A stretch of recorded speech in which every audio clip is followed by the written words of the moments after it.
The main problem exposed about the British food system, which is what I'm going to talk about, are being exposed by Brexit, this decision of the British narrowly to leave the European Union.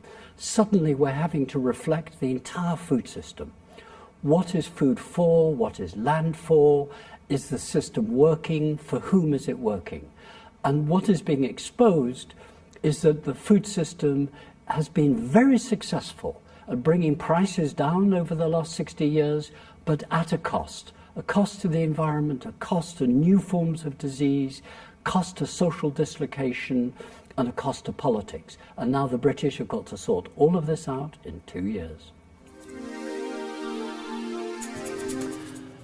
This is a problem that civil society has begun to get aware of, not least because the NGOs, the non-governmental organizations, have been campaigning and championing some of these issues over the last 30 or 40 years.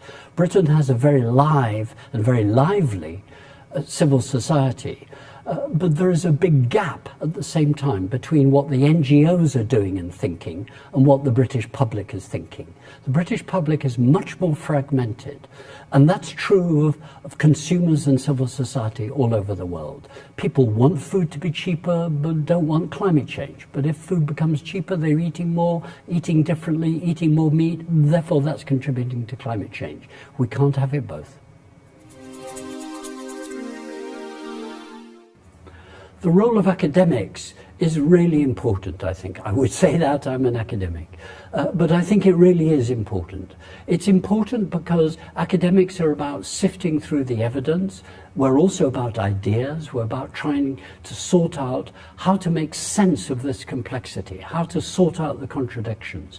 So I think the really important role right now for us British and anyone interested in the European Union and the implications of Brexit is to sort out and focus on Brexit as an opportunity to rethink both the British and the European food system. In particular, at the European level, which is something I've worked a lot on, I think we really have got to get a grip of the common agricultural policy. It needs to be a common sustainable food policy.